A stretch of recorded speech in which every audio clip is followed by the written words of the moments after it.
not having any bandwidth whatsoever, I have no idea what's going on. Like last night, we ended the broadcast and drank at like a local establishment. We have been we've just been living La Vida Loca. Honestly, we've just been living life, living large, and just peppering people with just wads of cash for the most part, with hopes that there's like a little bit of economic respite for each individual Cuban that we encounter. Okay, so it is now day 3 of Hasan Piker and the socialist propaganda trip to Cuba, and somehow things are getting even more ridiculous. As a matter of fact, it now appears, at least according to reports on the ground, that the actions of these left-wing influencers may have at least indirectly contributed to the deaths of several of the Cuban people that they claim they're supposedly helping right now, although I would argue that is very fitting and typical left-wing champagne socialist behavior. Because keep in mind, as they so often continue to tell us, Cuba is an island that is extremely short of energy and electricity, which is why normal people are struggling,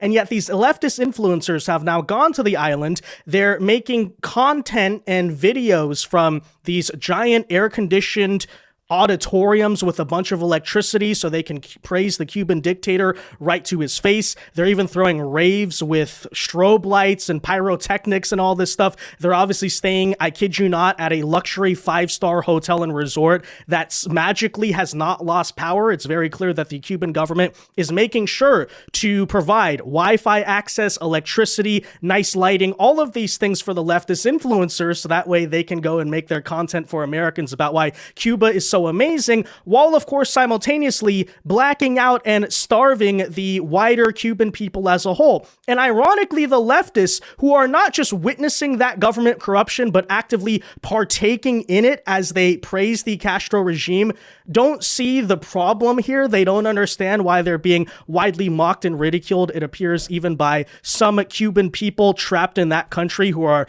visibly angry over the fact that the influencers are literally hoarding all of their electricity as they've dealt with several months of blackouts by now. It's quite ridiculous to witness. And I want you to keep in mind, folks, that this was initially claimed and framed to be a supposed humanitarian aid trip that was servicing the Cuban people. And I want to point out, we've seen very little humanitarian aid actually take place thus far. All that's happened is they've been given a state propaganda tour by the country. They're standing in the auditorium giving a standing ovation to the Cuban dictatorship. Again, I thought you said you were helping the Cuban people, not the Cuban government, right? No, that's exactly what they're doing here. And now they're partying, they're staying in hotels. It's literally just a vacation, which is supposed to be illegal for Americans to go there and engage in tourism. It's a very lazy excuse that was offered both to the Cuban government and the US government because there are heavy travel restrictions by each government in terms of what you're allowed to do. But hey, if you pretend to be this leftist who's delivering humanitarian aid that we've never seen you actually deliver, it turns out you can just go and enjoy all of the electricity while everybody else on the island is suffering. Typical leftist behavior, by the way. Nonetheless, we'll tell you about this here today. We'll show you characters like Hasan Piker attempt to respond to the rampant criticism that they're facing. Hasan, of course, is a man who made sure that the Cuban government would guarantee him electricity so that way he can electrocute the dog, allegedly. I'm not sure. We know Hasan Piker. He needs his power. But anyways, let's talk about this, guys. First, though, do us a favor. If you enjoy our content, make sure you hit that like button down below. Subscribe to the channel if you are new. That's the best way to support our work. It also ensures that you can stay up to date with all of the latest news and coverage. And that said, let's check in on the current status of, I repeat, the supposed humanitarian aid mission, because according to the leftists, the Cuban people don't have electricity. They're starving. And so we're going to go there and help them. And then in reality, what we see Codepink and all these left-wing activists do, I kid you not, is throwing just a straight up rave, okay? They're basically having a big EDM festival using electricity, by the way, on the island to have a big gigantic party in a place they claim supposedly is in a crisis, and they are solving the crisis by doing this right here.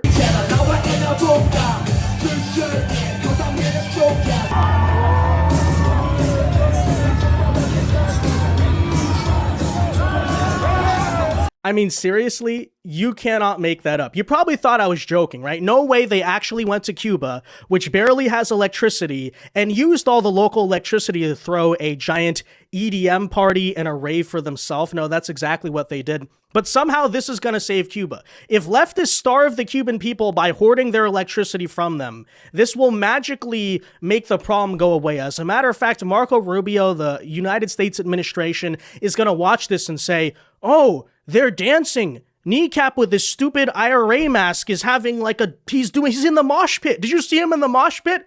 Drop the embargo, stop the blockade immediately. Nobody knows what this is supposed to accomplish, but I'll tell you what it's doing in reality, simply taking electricity away from the Cuban people, which is worth noting. That very night, so this took place on Saturday, that very night, guess what that local area was rocked by? That's right, if you were assuming, a massive power outage, a blackout, which is to say, it is highly possible here that the stupid rave they put on supposedly for humanitarian purposes, I'm not sure if regular Cubans were invited to that, by the way, may have incidentally, or I would argue perhaps intentionally, resulted in regular Cuban people not having electricity that night, and it doesn't stop. Because it has now since been revealed that all of these influencers are indeed, you can't make this up, being put up in a luxury 5-star hotel. As a matter of fact, one brave Cuban resident actually went there on the ground to film and basically show how, of all the different places on the island, everything else is blacked out except, quite conveniently,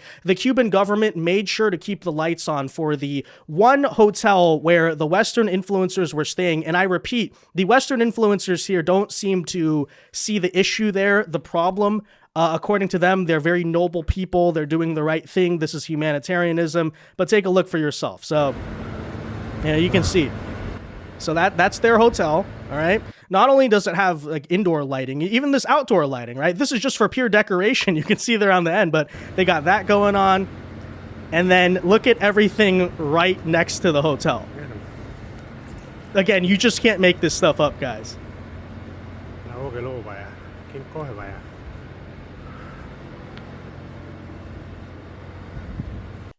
Humanitarianism, so by the way, guys. And again, these people will watch that happen. They'll look out at the rest of the island and say, I have electricity, but nobody else does. And yet still have the nerve to sit there and claim it's the fault of the U.S. government that the Cuban people don't have power. You, I repeat, are watching and witnessing how corrupt they are, right? How the supposed communists, the socialists, are hoarding everything from themselves and actively stealing from their own population, because they're going to make sure the lights are on for them, right? And you don't notice something here? You don't realize, hey, maybe my stupid talking points about the supposed American embargo are not true and the Cuban government is entirely the problem? Here, by the way, is a video of you can see this is the lobby, all right? So you go in the lobby. Wow. Well, it looks pretty nice in there, right? I repeat, this is where the leftist influencers are staying. Look at them. Look at them. They're on their nice vacation, you know? Sí, hay luz. Y curiosamente en el hotel donde están los comunistas y de Buda, también hay luz, que es el que está allá. Van a ver ahora. But folks, somehow the carnage caused by this supposed humanitarian aid mission actually does get worse, because according to some sources on the ground, and bear in mind these are coming from pro-Cuban regime propaganda style people, but still, I'm going to point this out in good faith, are claiming last night that every single patient in this particular hospital over here was on ventilators died because the hospital effectively lost power. Now, the Cuban propagandists are using that to say, look how cruel the U.S. blockade is. This is their fault. Can you believe it? They're making sure the hospitals aren't able to function. But to which I say, hold on, wait a minute. So the influencers and the activists who were on the island that day, you notice, their hotel still has power. Now, whether the Cuban government is intentionally feeding that from the power grid or they have some backup generators that they're turning on or something, I don't know. But the 5-star hotel was given power. They had the electricity to put on this stupid rave. But when it came to the actual patients in the hospital, somehow the magical, lovely, supposedly so effective socialist system didn't have the electricity to keep the hospital running, but had the electricity to make sure the influencers felt comfortable. And I repeat, the influencers don't look to that and say, maybe I'm the problem. Maybe the regime I'm supporting is the problem. No, they're blaming the American blockade for this. So I am perfectly happy. I don't know if this is true or not, but let's run with that story, as a matter of fact. Let's assume that it is true because the hospitals lost power thanks to these influencers. Cuban people died. And I, once again, am going to say that is your supposed humanitarian aid mission where you're not doing any humanitarian aid. You're just doing this luxury 5-star vacation while regular people suffer. Very socialist of you, by the way, very communist of you. I don't mean that sarcastically. I mean that literally. This is what communist elites have done for all of history. So they're really just taking after their forefathers in this one, but just utterly ridiculous. Like, can you believe that? You throw this big rave and then supposedly the hospitals have dying patients because they don't have electricity. Everybody clap it up for these lovely humanitarians. You know, they're such morally good people. They're better than us. They're definitely there to sincerely help. It's not a state propaganda tour. Yeah, sure. Okay, that said, let's now listen as Hasan Piker is about to attempt to morally justify his humanitarian aid trip to Cuba and explain why he's being forced to stay in a 5-star hotel, right? And that's the claim, by the way. I don't have any other choice. We have to hoard the electricity from the people. By the way, notice as he's streaming, he's been streaming with basically more or less good internet for this entire weekend, okay? But according to him, he's being forced to do this by, let's guess, are you willing to take a wild guess here? The U.S. government. That is his claim. The U.S. government is forcing him to stay in 5-star hotels and starve the Cuban people and create deaths within Cuban hospitals. Take a listen. I was saying, tourism is the lifeline for the Cuban economy as it stands currently. The government has very limited resources. And which you are taking from them, by the way, as you run your stupid stream and throw your stupid dance party and all this stuff. So just remember that. The American government makes it illegal for Americans to stay wherever they want when they're in Cuba. They have to stay in what they've declared as 5-star hotels, right? I'm telling you all this because, like, even the 5-star hotels are not like, you know, it's not like, it's what the American government has declared 5-star hotels. But regardless, in comparison to the situation on the island, it's prosperity pretty much. And experiencing that dichotomy has like definitely fucked me up. Definitely. But like I hope to come back, and when I do, I'll probably not abide by the American restrictions. Seriously, it effed you up? Yeah, you feel bad about it? Sure, I may be engaging in the death and starvation of the Cuban people, but at least I feel bad about it. I promise I won't do it next time. And surely it's the quote-unquote U.S. government that is forcing me to stay on this 5-star resort. You know, very interesting. I never heard of that one before. Oh, the government's forcing me to stay in places that are nice. Okay. But that said, plenty of people who have traveled to Cuba are actually pushing back on this claim. As one example here, this person notes that they went to Cuba back in 2017 under the supposed humanitarian purposes thing in support of the Cuban people and stayed in an Airbnb that was owned by Cubans. You do not have to stay in a luxury hotel. Although, considering they coordinated this whole socialist propaganda tour directly with the Cuban government, have you maybe considered the possibility, folks, that the Cuban government intentionally wanted you to be staying in this 5-star hotel for the purpose of optics? By the way, you know, again, you can claim, okay, fine, I was forced to stay there. Are you being forced to stream, right? You're actually using extra electricity for all of your tech stuff because you want to do your content, you want to make your money. It's a total blackout outside. I repeat, have you noticed maybe some elitism here? Maybe how this is a really bad look for you, how, you know, people who claim to be about like saving human beings or whatever, international law, all this, all the like virtue signaling garbage are quite hilariously doing the opposite.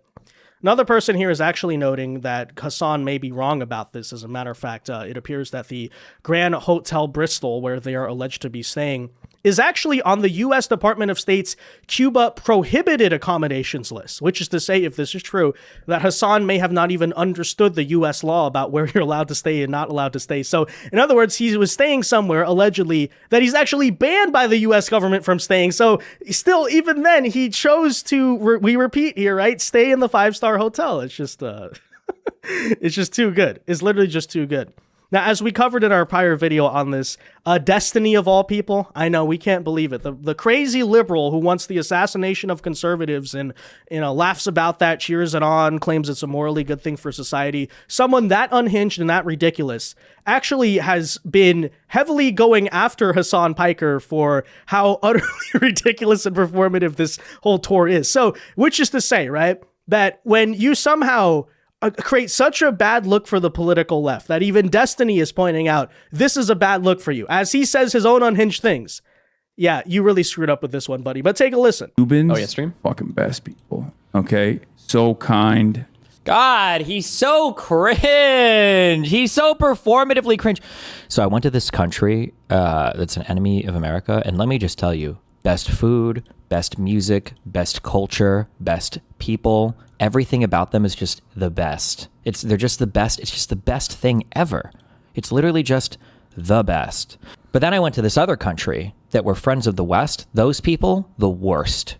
Greedy, selfish, rude, loud, obnoxious, bad dancers. I want to go to Cuba. Would you be down? I fucking love Cuba. Oh yeah, you'd be down? Yeah, I filmed a documentary there once. The Cuban government actually hit my contact from the embassy and told him that if the only thing stopping us from coming to Cuba was the consistent internet access, we can make it happen. Yeah, Cuba is... Oh my God, bro. How is this guy? Dude, somebody clean up my U.S. politics. This motherfucker is getting help from the government of China, from the government of Cuba to go and do propaganda trips? What the fuck? Hello? Nobody writes about this. Nobody on the left media, none of the gay people or the thirsty as fuck women care to ask a single question about any of or man, I'm sorry. I didn't read the Vanity Fair article that was talking about his big biceps. Maybe they do have some critical reporting in there. Nobody gives a fuck. Sick. Wait, like the government reached out to you? So yeah, of course. It's well, not reach out to me. There's there's a middleman there. Because I had a doctor from Cuba. Cuba does this thing called medical missions, and they've been doing it since I believe like the 70s. And it's incredibly successful. They have a massive, very... When was this video posted? 11 months ago. I can't believe I'm saying this, but in one particular case, Destiny is actually making a really good point. Hasan Piker is effectively by now a foreign asset. Okay, somehow he coordinated with the Chinese government to do that whole propaganda tour, although it seems like he might have not, and he just showed up there considering the Chinese were kind of confused as to what he was doing there. So we'll write off, we'll say that, okay. But it is very clear, according to his own admission, that he coordinated this whole propaganda tour, we repeat, supposed humanitarian aid, by the way, months in advance with the Cuban regime and the Cuban government itself. And according to what we may have seen, it is possible here, he even broke U.S. law in the process of doing this, because basically under American law, you're only allowed to provide supposed humanitarian support for Cuba. You can't just go and benefit the regime. It's illegal under the embargo. You can only stay at certain places. He may have stayed at the wrong places. I mean, we understand all of that. So all of that in mind, the guy is, yes, effectively a foreign asset. And we're just brushing it off. We're just looking at it like, oh, well, he's just a stupid leftist. He's virtue signaling. He's falling for it. No. I mean, and by the way, this doesn't just apply to Hasan Piker, to all of these people. Codepink, all of the stupid Americans who are doing their propaganda trip right now. I'm sorry, but something has to be seriously reviewed there. I mean, I think the ideal outcome is we just tell them they can't come back, okay? They have to quarantine, they have to stay in Cuba, but if not, I'm just saying all of this stuff has to be pretty heavily investigated. And now if it's the case that they're effectively colluding with, they're acting as assets for a hostile foreign regime that America is openly in, not necessarily war, but we'll say international sanctions and a heavy trade embargo and all this geopolitical tension with, and that's something that needs to be examined, I mean, frankly, I think America would have saved itself a lot of trouble if for many decades now we were more heavily enforcing the type of stuff where, yeah, you can't just go to a country that's hostile to America and act as a literal foreign asset on behalf of that government, right? That will be seen as something seditious, potentially treasonous, or at the very least illegal. For example, Jane Fonda, right? I still to this day have no clue why she was allowed to go live with a North Vietnamese who America was fighting an active conflict with, okay? Literally a war with, especially after 1968 and the Tet Offensive. And she's just there like, oh, they're such a nice people. They're taking me in. We're eating food together, la, la, la. And she just comes back to the United States and lives a fine life of socialist activism and all this garbage. Like, no, that woman should have literally been arrested. And as a matter of fact, if this happened during, let's say, World War II or something, you know, the more normal times in American history, that's what would have happened. But suddenly, post-1960, America gets super lenient on these literal foreign assets just operating within our country. And now nobody's asking questions. And now, okay, it takes destiny. We need destiny of all people to ask the question of, wait a minute, this person is a freaking foreign asset for a hostile government. Nobody sees that as a problem. Nobody's at least like asking questions about this. Mainstream media is not attacking them, publishing articles about how Hasan Piker is so bad. Because even like some center-left establishment liberal groups that didn't necessarily like Mamdani, they were calling out Hasan and the whole 9/11 association and all that. Okay, where's your piece right now, though? Like a serious one about how, oh, this is not just a far left person. This person's a freaking foreign asset. I guess that's not going to happen, you know? Unfortunately, I think it's the reality. Hasan Piker is going to come back to America soon. Everything's going to be perfectly fine. But hey, you know, Marco Rubio... You want to gain some more approval right now? Take this seriously. Take these leftists seriously. There does seem to be strong evidence, by the way. They were not necessarily following U.S. law in the process of this. So, I don't know, just some things to consider there. But anyways, that said, guys, let me know your thoughts on this in the comment section down below. Be sure to leave a like on this video, subscribe to the channel if you are new, and until next time, God bless and peace.